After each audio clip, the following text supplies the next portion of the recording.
Primo giorno di scuola oggi nei vari istituti della nostra provincia. Dopo mesi di lockdown a casa, gli studenti riprendono l'attività didattica e anche gli insegnanti. Da parte dei dirigenti scolastici, massimo scrupolo nell'attenersi alle norme protocollari fissate dal Ministero per l'Istruzione, con una flessibilità locale nelle varie interpretazioni, diversificate le entrate e le uscite nei vari plessi a secondo la loro disponibilità, lezioni più corte, la possibilità di farle parallelamente anche online, ingressi distanziati e non ammassati. Si riparte insomma con attenzione e responsabilità. Con rammarico però le norme del momento ci impongono questo tipo di comportamento e quindi abbiamo fatto di tutto per garantire un'ottima accoglienza ai ragazzi, garantendo soprattutto il distanziamento all'interno delle classi,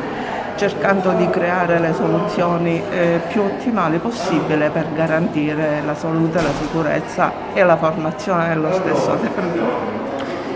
Sarà sicuramente un anno molto duro, molto difficile e io confido tanto nel senso di responsabilità e nella fattiva collaborazione con le famiglie, perché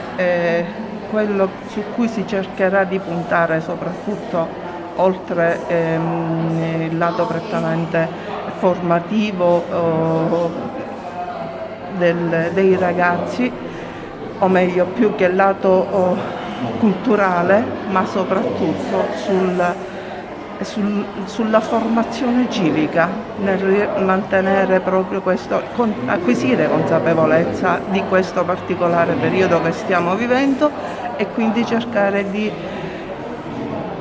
rispettare il più possibile le norme previste dai vari protocolli, acquisendo la consapevolezza che questo non deve essere solo un obbligo scolastico, ma proprio il senso di responsabilità e rispetto verso se stessi, ma soprattutto verso i familiari, cioè far capire a questi giovani che fare questi sacrifici, perché mi rendo conto che è un sacrificio, perché è anomalo arrivare a scuola il primo giorno e sentirsi dire mantenete le distanze, cercate di stare fermi, perché si sa, dopo mesi soprattutto di assenza dalla scuola, non di possibilità di incontri extrascolastici, perché quelli ci sono stati sicuramente. E quindi far capire loro soprattutto che questo tipo di sacrificio lo si fa anche per il bene degli altri, per evitare di portare a casa